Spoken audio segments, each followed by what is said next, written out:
বেশি করে দোয়া জিকির করো, বেশি বেশি করে কোরআন তেলাওয়াত করো। বিশ্বনবী সাল্লাল্লাহু আলাইহি সাল্লাম বললেন, ও আমার সাহাবী মণ্ডলীরা, তোমরা সূরা কাহাফ বলে একটি সূরা আছে, যেটা সূরাটি আপনার 15 পারায় আছে, 10 নম্বর পেজে আছে সূরাতুল কাহাফ। ওই কাহাফের বিশ্বনবী সাল্লাল্লাহু আলাইহি সাল্লাম বুখারী শরীফের riwayate বলেছেন যে সূরাতুল কাহাফের যদি কোনো ব্যক্তি, এমন সময় কিয়ামতের আলামত চলে এসেছে, সেই সময় যদি কোনো ব্যক্তি সূরা কাহাফের 10 আয়াত পড়ে, তো বিশ্বনবী সাল্লাল্লাহু আলাইহি সাল্লাম বললেন, সেই ব্যক্তি দাজ্জাল নামক ফিতনা থেকে, বড় বড় ফিতনা থেকে আল্লাহ পাক আল্লাহ তাআলা ওই ব্যক্তিকে হেফাজত করবেন। সুবহানাল্লাহ। বাবসা ভাইরা, মা ও বোনেরা, তাই ঈমানকে রক্ষা করার জন্য আমাদেরকে চেষ্টা করতে হবে। যদি আমরা ইসলাম সমাজ, আমি মুসলমান দাবি করার পরে আমি যদি ইসলামকে না টিকিয়ে রাখতে পারি, আমার মধ্যে ইসলামের কোনো চিহ্ন যদি না থাকে, তাহলে মুখে যদি আমি বলি যে আমি রসুলকে ভালোবাসি, আল্লাহকে ভালোবাসি, আমি নামাজ না পড়লেও আমার ঈমান ঠিক আছে, এটা আপনার ভুল ধারণা। এটা থেকে আমাদেরকে দূরে সরতে হবে। আমাকে সকলকে প্র্যাকটিক্যাল জীবনে চলাফেরার মাধ্যমে আমাদেরকে ঈমানকে মজবুত করে ধরতে হবে। ঈমানকে মজবুত করতে হলে ইসলামের 5টি খুঁটি। ইসলাম মজবুত হচ্ছে, যেমন আপনার একজন ব্যক্তি ঘর তৈরি করবে, সে ঘর তৈরি করতে হলে তাকে 4 সাইডে দেয়াল দেওয়া লাগবে, 4 সাইডে কলম তোলা লাগবে, কমপক্ষে তাকে 4খানা কলম তুলতে হবে। তো ইসলামকে মজবুত করতে গেলে, আপনার ঈমানকে মজবুত করতে হলে আপনাকে 5টি জিনিসকে ফলো করতে হবে। সর্বপ্রথম 1 নম্বর হচ্ছে যে আপনাকে মুখে স্বীকার করতে হবে, কলমা পড়তে হবে, কি লা ইলাহা ইল্লাল্লাহু মুহাম্মাদুর রাসূলুল্লাহ সাল্লাল্লাহু আলাইহি সাল্লাম। বিশ্বনবী সাল্লাল্লাহু আলাইহি সাল্লাম বললেন, এই কলমাটা পড়ার পর আপনাকে মুখে পড়তে হবে, জবানের দ্বারাই পড়তে হবে, অন্তরের দ্বারাই বিশ্বাস স্থাপন করতে হবে যে আল্লাহ পাক আল্লাহ তাআলা এক এবং অদ্বিতীয়। বিশ্বনবী সাল্লাল্লাহু আলাইহি সাল্লাম আল্লাহর মনোনীত রসুল এবং নবী। আপনাকে বিশ্বাস স্থাপন আপনার অন্তরের মধ্যে প্রকাশ করতে হবে। দ্বিতীয় নম্বর হচ্ছে কি, আপনাকে নামাজ কায়েম করতে হবে। নামাজের জন্য বলেছেন আল্লাহ পাক আল্লাহ তাআলা অসংখ্য জায়গায় বলেছেন, কোরআন পাকের মধ্যে 82 জায়গায় এসেছে, ওয়াকিমুস সালাতা ওয়া আতুজ যাকাতা ওয়ারকাউ মা'আর রাকিঈন।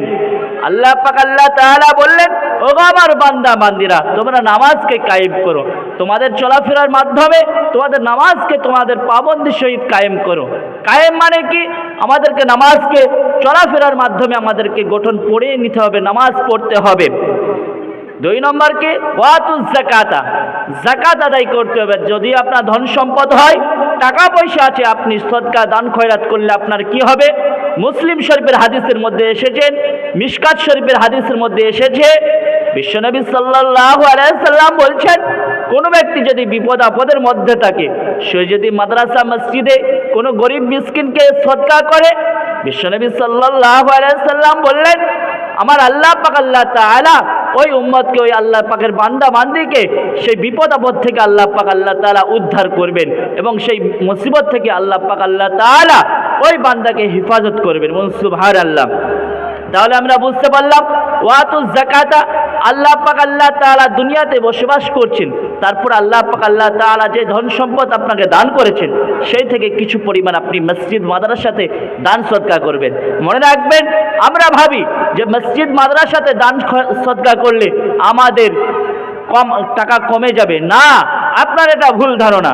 আমার আল্লাহ পাক আল্লাহ তাআলা বলছেন, যে বান্দা আমার একবার আমাকে আল্লাহ বলে ডাকে, আমি সেই বান্দার দিকে আমি 10 বার রহমত বর্ষণ করি, 10টি গুনাহ মাফ করি, 10টি গুনাহ মাফ করি, 10টি রহমত বর্ষণ করি এবং 10টি সওয়াব লেখা হয় সেই বান্দার জন্য। আল্লাহ পাক আল্লাহ তাআলা আপনার ধন সম্পদকে বাড়িয়ে দেবেন। আপনি যদি 10 টাকা আপনি আল্লাহর রাস্তায় দান করেন, 10,000 টাকা 1,000 টাকা কিভাবে আপনার আসবে আপনার কাছে, সেই ব্যবস্থা আল্লাহ পাক আল্লাহ তাআলা করে দেবেন। আপনার সংসারের মধ্যে বরকত হবে, রহমত হবে, আপনার কাজকর্মের মধ্যে রহমত বরকত হবে। বিশ্বনবী সাল্লাল্লাহু আলাইহি সাল্লাম বললেন, দান সদকা করলে আপনার বিপদ আপদ থেকে যেমন আপনি হেফাজত হবেন, চারিদিক থেকে আপনার শরীর সুস্থ থাকবে। ওয়ারকাউ মা'আর রাকিঈন, আল্লাহ পাক আল্লাহ তাআলা বললেন, ও আমার বান্দা বান্দিরা, যারা আমাকে স্মরণ করে, যারা আমাকে রুকু করে, তাদের সাথে তোমরা রুকু করো। তাহলে আমরা বুঝতে পারলাম এই আয়াত থেকে ওয়াকিমুস সালাত, নামাজকে কায়েম করতে হবে সর্বপ্রথম 1 নম্বর। 2 নম্বর ওয়াতুজ যাকাত, যাকাত আদায় করতে হবে। যদি আপনার যাকাত দেওয়ার সমর্থন থাকে, তাহলে আপনাকে যাকাত দিতে হবে। ওর কাউম আর রকিন। তাহলে আল্লাহ পাক আল্লাহ তাআলা বললেন যে ওর কাউম আর রকিন, যে আমার বান্দা বান্দিরা রুকু করে তাদের সঙ্গে রুকু করো। তাহলে এই আয়াতের দ্বারা আমরা তিনটে বিষয় বুঝতে পারলাম।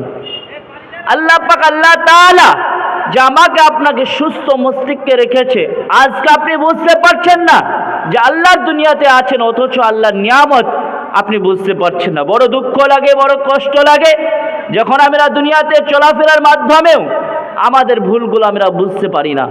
আজকে আপনি সুস্থ আছেন, আজকে সুস্থ আছেন বলে আপনি বুঝতে পারছেন না, কিন্তু একজন মেডিকেলে হসপিটালে একজন রোগী অসুস্থ ব্যক্তি, সে ভর্তি আছে, সে অসুস্থ আছে, তার কাছে গিয়ে জিজ্ঞাসা করুন। এমনও ব্যক্তি আছে যে দিনে লক্ষ লক্ষ টাকা তাকে সুস্থ করার জন্য খরচ হচ্ছে, কিন্তু তারপরেও আল্লাহ পাক আল্লাহ তাআলা আপনাকে আমাকে সুস্থ রেখেছে, তারপরেও তিনার কুদরত, তিনার ওপর শুকরিয়া আদায় করতে পারি না। বড় দুঃখ লাগে। এই মুসলিম জাতি কবে শিখবে? এই মুসলিম জাতি কবে বুঝবে? বোঝার চেষ্টা করে না। আজকে ইসলাম জাতি শিক্ষার জন্য এত পিছিয়ে কিসের জন্য? আজকে মুসলিম সমাজ এত লাঞ্ছনা কেন? আজকে মুসলিম সমাজ আজকে মানুষের কাছে এত বঞ্চিত কেন? আজকে ইসলাম সমাজকে জঙ্গি বলে চালানো হয় কিসের জন্য? আজকে ইসলাম সমাজের ওপর কাফের বেদিনরা কিভাবে হাত তুলতে পারে? আমাদের চলাফেরার ভুলের জন্য।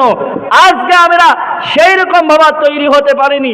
আজকে বলুন, ইসলাম সমাজ মুসলিমের কাছে কি জিনিস কমতি আছে?